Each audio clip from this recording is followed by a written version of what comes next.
NEP ఏదైతే ఉందో new economic policy మీద గ్రామీణ స్థాయిలో ఉండేటువంటి విద్యా వాలంటీరు ప్రైమరీ స్కూల్ టీచర్ దగ్గర నుంచి ప్రొఫెసర్ల దాకా విద్యారంగం మీద రాస్తూ ఉన్నారు. సో ఆ విధంగా దాని మీద మనం ముందుకెళ్తా ఉన్నాం. So private sector, government sector ఉన్నది. విద్య అనేది విజ్ఞానాన్ని పెంపొందించే విధంగా, ఉపాధిని కలిగించే విధంగా ఉండాలనేది మనం మొదటి నుంచి చెప్పుకుంటూ వస్తున్నాం. దానికి మనం కట్టుబడి ఉన్నాం. దాంట్లో తేడా ఏం లేదు. సో ఏది ఏమైనప్పటికీ కూడా ఆ ఎన్ఈపీ న్యూ ఎడ్యుకేషన్ పాలసీ ఏదైతే ఉందో అది అట్టడుగు వర్గాల, సబ్బండి వర్గాల పిల్లలకి ప్రయోజనాత్మకంగా లేదనేది చెప్పుకోక తప్పదు. అంటే చదువుకున్నప్పుడు సర్టిఫికేట్ ఇస్తారు. 10వ తరగతి పాస్ అయితే ఎస్ఎస్సి స్కూల్ సెకండరీ సర్టిఫికేట్ అంటారు. చదువు అనేది సర్టిఫికేట్ల కోసం కాకుండా సమాజాభివృద్ధికి, విజ్ఞానాన్ని పెంచుకోవడానికి, వాళ్ళ బ్రతుకు తెరువుకు సంబంధించి కూడా ఇందులో మిళితమై ఉంటుంది. ఆ విధంగా ముందుకు పోవాలి ఏ చదువు అనేది నేను తెలియజేస్తా ఉన్నాను, విన్నవించుకుంటా ఉన్నాను. ఈ టాపిక్స్ ఏముండాలనే దాని మీద రకరకాల అభిప్రాయాలు ఉన్నాయి. భారతదేశ స్వాతంత్ర ఉద్యమ చరిత్ర, రాజ్యాంగ బాధ్యతలు, ఏకత్వం, భిన్నత్వం, జాతీయ సార్వజనీన వారసత్వం, సంస్కృతి, heritage and culture, socialism, democracy, secularism, gender equality, లేకపోతే ఎన్విరాన్మెంటు, సామాజిక అంశాలు, మూఢనమ్మకాలు, చిన్న కుటుంబం, పెద్ద కుటుంబం, సైంటిఫిక్ ఇష్యూసు, లేకపోతే రీసెర్చ్ అంశాలు, ఇట్లా అనేక అంశాలకు సంబంధించినటువంటి అంశాలు ఎడ్యుకేషన్లో ఉండాలని చెప్పేసి, సో విద్య కాషాయకరణ ఉండొద్దని వామపక్ష విద్యార్థి సంఘాలు, విద్యలో జ్యోతిష్యం కూడా చేర్చవచ్చు, విద్య కాషాయకరణ ఉంటే తప్పేందని చెప్పేసి ఏబీపీ లాంటి సంఘాలు మాట్లాడుతున్నటువంటి పరిస్థితులు, భిన్న భావనలు బ్రీఫ్గా చెప్పడంలో తప్పులేదు. వీళ్ళ left ideology, right ideology, centralist ideology బ్రీఫ్గా విద్యార్థులు చెప్పడం తప్పులేదు. ఈ దేశానికి సంబంధించి మౌలిక స్వరూపం వాళ్ళకి అర్థమవుతుంది. ఆ విధంగా ముందుకు పోవాల్సిన అవసరం ఉంది.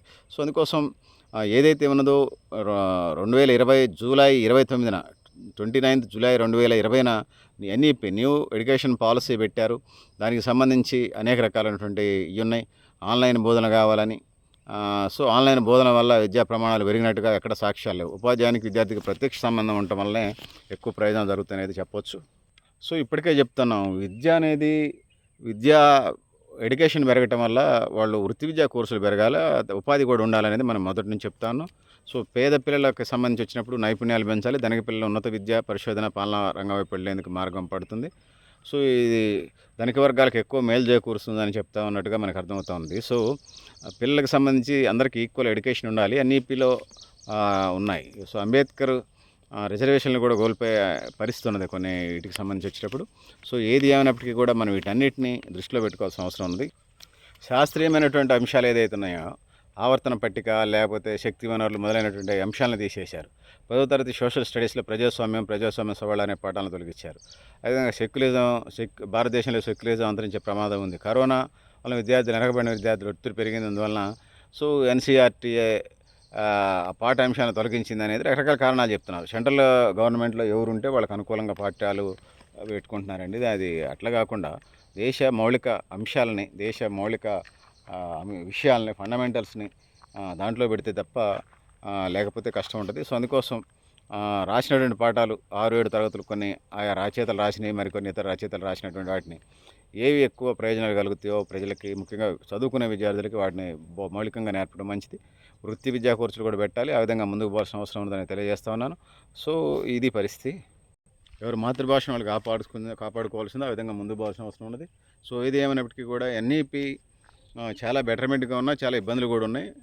చాలా గవర్నమెంట్ స్కూల్స్ని మూసేసే ప్రయత్నం లాగా ఉన్నది. సో ఏది ఏమైనప్పటికీ మనం వీటన్నిటిని అడ్జస్ట్ చేసుకుంటూ ముందుకు పోవాలి. దేశ ప్రయోజనాల కోసం కొన్ని ఫండమెంటల్స్ నేర్పడం మంచిదే.